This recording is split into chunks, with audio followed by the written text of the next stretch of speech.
Question number 5 what is saying बेटा कि C1 and C2 capacitance के दो कैपेसिटर्स हैं, उन पर चार्ज Q1 एंड Q2 हैं। C1 एंड C2 कैपेसिटेंस के चार्ज Q1 एंड क्या है Q2 हैं। देन सेइंग इनके पोटेंशियल्स V1 एंड V2 हैं।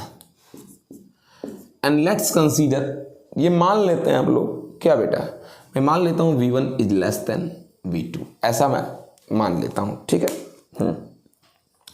फिर कह रखा है कि अगर इनको एक बार टच कराएं और फिर अलग कर दें, ऐसे पहले अभी तो अलग अलग ही हैं, फिर कह रखा है कि इनको एक बार टच कराओ, इन दोनों को टच करा दिया और फिर टच कराने के बाद दोनों को सेपरेट कर देना। तो भैया जब आप टच कराओगे तो इसमें नो डाउट कि इनके अगर चार्ज पहले Q1 एंड Q2 हो, इसको मान लेते हैं लेट कि इनके चार्ज पहले Q1 और Q2 हो, तो टच कराने के बाद डेफिनेटली चार्ज हाई पोटेंशियल से किसकी ओर जाएगा, लो पोटेंशियल की ओर जाएगा। V2 से V1 की ओर चार्ज जाएगा, और जब चार्ज जाएगा तो तब तक जाएगा जब तक दोनों के पोटेंस क्या ना हो जाए, सेम ना हो जाए, ठीक है। और इनका पोटेंस कम था, इनका पोटेंस ज़्यादा था, तो चार्ज जाने से इनका पोटेंस अब बढ़ेगा, मान लेते हैं बढ़ करके हो गया इतना, और इनका पोटेंस घटेगा, मान लेते हैं घट करके हो गया इतना, ये न्यू पोटेंस हो गया। और चार्ज भी ट्रांसफर हुआ है, तो कंसीडर कर लेते हैं क्या कि क्या करने के लिए मैं इसको मानूं, ये तो पहले से हमको दिया ही था। कंसीडर कर लेते हैं कि चार्ज जाने के बाद इनका चार्ज अब इनका चार्ज Q1 से बदल कर Q1 डैश हो गया, बढ़ गया होगा, और इनका चार्ज Q2 से घट करके Q2 डैश हो गया होगा, ठीक है।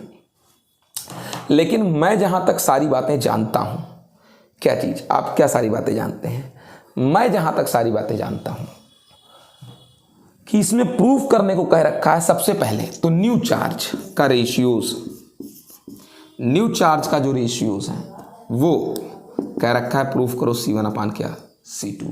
तो ये तो बहुत इजी है, क्यों, ये मुझको पता है कि भैया ये दोनों जो पोटेंस हैं ये सेम है। क्यों, क्योंकि तभी तक चार्ज जाता है जब तक दोनों के पोटेंस सेम ना हो जाए।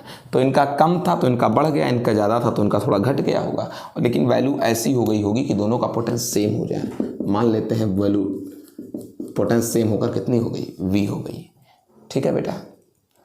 कैपेसिटेंस में कोई चेंजिंग होती नहीं है। तो ज़रा न्यू चार्ज की अगर बात करें तो Q1 डैश बराबर C1 इंटू न्यू वाला पोटेंशियल जो कॉमन हो चुका है, Q2 dash is equal to C2 into V, common वाला पोटेंशियल। अगर आप डिवाइड कर दें